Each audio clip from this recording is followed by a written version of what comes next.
Alice in Wonderland by Lewis Carroll. Read to you tonight by Abba. Chapter 1. Down the Rabbit Hole.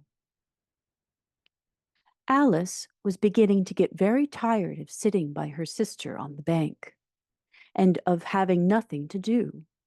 Once or twice she peeped into the book her sister was reading, but it had no pictures or conversations in it. And what is the use of a book, thought Alice, without pictures or conversations? So she was considering in her own mind, as well as she could, for the hot day made her feel very sleepy and stupid, whether the pleasure of making a daisy chain would be worth the trouble of getting up and picking the daisies, when suddenly a white rabbit with pink eyes ran close by her. There is nothing so very remarkable in that, nor did Alice think it so very much out of the way to hear the rabbit say to itself, oh dear, I shall be late." When she thought it over afterwards, it occurred to her that she ought to have wondered at this, but at the time it all seemed quite natural.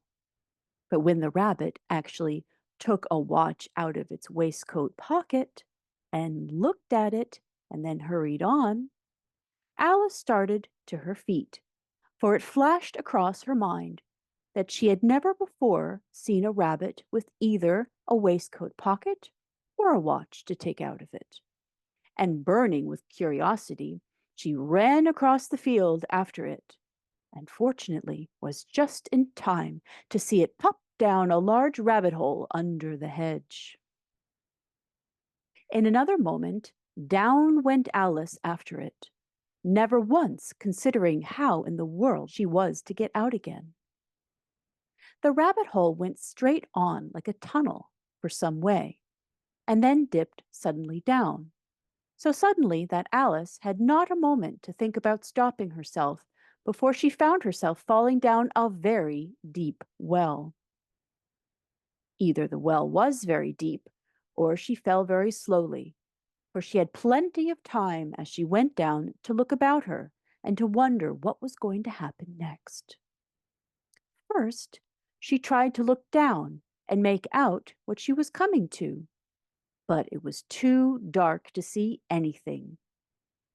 Then she looked at the sides of the well and noticed that they were filled with cupboards and bookshelves. Here and there she saw maps and pictures hung upon pegs. She took down a jar from one of the shelves as she passed. It was labeled orange marmalade, but to her great disappointment, it was empty. She did not like to drop the jar for fear of killing somebody underneath, so managed to put it into one of the cupboards as she fell past it. "Well," Thought Alice to herself, after such a fall as this, I shall think nothing of tumbling downstairs. How brave they'll all think of me at home.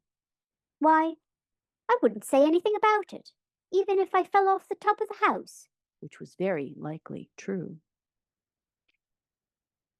Down, down, down. Would the fall never come to an end? "I wonder how many miles have I fallen by this time?" She said aloud. "I must be getting somewhere near the center of the earth. Me see, that would be 4,000 miles down, I think." For you see, Alice had learned several things of this sort in her lessons in the schoolroom, and though this was not a very good opportunity for showing off her knowledge, as there was no one to listen to her, still it was good practice to say it over. "Yes, that's about the right distance. But then I wonder what latitude or longitude I've got to." Alice had no idea what latitude was, or longitude either, but thought they were nice, grand words to say. Presently she began again. "I wonder if I should fall right through the earth. How funny it'll seem to come out among the people that walk with their heads downward, the antithopes. I think." She was rather glad there was no one listening this time, as it didn't sound at all the right word. But I shall have to ask them what the name of the country is, you know. Please, ma'am, is this New Zealand or Australia? And she tried to curtsy as she spoke. Fancy curtsying as you're falling through the air. Do you think you could manage it? And what an ignorant little girl she'll think me for asking. No, it will never do to ask. Perhaps I shall see it written up somewhere. Down, down, down. There was nothing else to do. So Alice soon began talking again. Dinah missed me very much tonight, I should think. Dinah was the cat. I hope they'll remember her saucer of milk at tea time. Dinah, my dear, I wish you were down here with me. There are no mice in the air, I'm afraid, but you might catch a bat, and that's very like a mouse, you know. But do cats eat bats, I wonder? And here Alice began to get rather sleepy, and went on saying to herself in a dreamy sort of way, Do cats eat bats? Do cats eat bats? and sometimes, Do bats eat cats? for you see, as she couldn't answer either question, it didn't matter which way she put it. She felt that she was dozing off, and had just begun to dream that she was walking hand in hand with Dinah, and saying to her very earnestly, Now, Dinah, now tell me the truth. Did you ever eat a bat? and suddenly, thump, thump, down she came upon a heap of sticks and dry leaves, and the fall was over.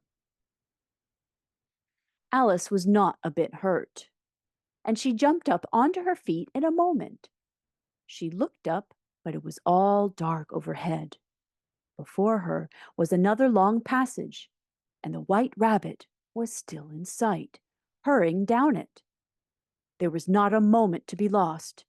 Away went Alice like the wind, and it was just in time to hear it say as it turned a corner, Oh, my ears and whiskers, how late it's getting.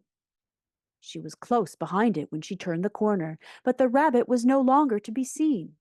She found herself in a long, low hall, which was lit up by a row of lamps hanging from the roof. There were doors all around the hall, but they were all locked. And when Alice had been all the way down one side and up the other, trying every door, she walked sadly down the middle, wondering how she was ever to get out again. Suddenly, she came upon a little three-legged table, all made of solid glass. There was nothing on it except a tiny golden key, and Alice's first thought was that it might belong to one of the doors in the hall. But alas, either the locks were too large or the key was too small, but at any rate it would not open any of them. However, on the second time round, she came upon a low curtain she had not noticed before, and behind it was a little door about 15 inches high. She tried the little golden key in the lock, and to her great delight, it fitted. Alice opened the door and found that it led into a small passage, not much larger than a rat hole. She knelt down and looked along the passage into the loveliest garden you ever saw. How she longed to get out of that dark hall and wander about among those beds of bright flowers and those cool fountains. But she could not even get her head through the doorway, And even if my head would go through, thought poor Alice. it would be of little use without my shoulders. Oh, how I wish I could shut up like a telescope. I think I could, if I only knew how to begin. For, you see, so many out-of-the-way things had happened lately that Alice had begun to think that very few things indeed were really impossible. There seemed to be no use in waiting by the little door, so she went back to the table, half hoping she might find another key on it, or at any rate a book of rules for shutting people up like telescopes. This time she found a little bottle on it, Which was certainly not there before. said Alice, and round the neck of the bottle was a paper label, with the words "Drink me" beautifully printed on it in large letters. It was all very well to say "Drink me," but the wise little Alice was not going to do that in a hurry. No, I'll look first, She said, and see whether it's marked poison or not. for she had read several nice little histories about children who got burnt and eaten up by wild beasts and other unpleasant things, all because they would not remember the simple rules their friends had taught them, such as that a red-hot poker will burn you if you hold it too long, and that if you cut your finger very deeply with a knife, it usually bleeds. And she had never forgotten that if you drink much from a bottle marked poison, it is almost certain to disagree with you sooner or later. However, this bottle was not marked poison, so Alice ventured to taste it, and finding it very nice, it had, in fact, a sort of a mixed flavor of cherry tart, custard, pineapple, roast turkey, toffee, and hot buttered toast, she very soon finished it off. What a curious feeling, Said Alice. I must be shutting up like a telescope. And so it was indeed. She was now only 10 inches high, and her face brightened up at the thought that she was now the right size for going through the little door into that lovely garden. First, however, she waited for a few minutes to see if she was going to shrink any further. She felt a little nervous about this. For it might end, you know, Said Alice to herself. in my going out altogether, like a candle. I wonder what I should be like then. And she tried to fancy what the flame of a candle is like after the candle is blown out, for she could not remember ever having seen such a thing. After a while, finding that nothing more happened, she decided on going into the garden at once. But alas, for poor Alice, when she got to the door, she had found that she had forgotten the little golden key. And when she went back to the table for it, she found she could not possibly reach it. She could see it quite plainly through the glass, and she tried her best to climb up one of the legs of the table, but it was too slippery. And when she had tired herself out with trying, the poor little thing sat down and cried. Come, there's no use in crying like that, Said Alice to herself, rather sharply. I advise you to leave off this minute. She generally gave herself very good advice, although she seldom followed it. And sometimes she scolded herself so severely as to bring tears into her eyes. And once she remembered trying to box her own ears for having cheated herself in a game of croquet she was playing against herself. For this curious child was very fond of pretending to be two people. But it's no use now, Thought poor Alice, to pretend to be two people, while there's hardly enough of me left to make one respectable person. Soon her eye fell on a little glass box that was lying under the table. She opened it and found in it a very small cake, on which the words "Eat me" were beautifully marked in currants. Well, I'll eat it, Said Alice, and if it makes me grow larger, I can reach the key. And if it makes me grow smaller, I can creep under the door. So either way, I'll get into the garden, and I don't care which happens. She ate a little bit and said anxiously to herself, Which way? Which way?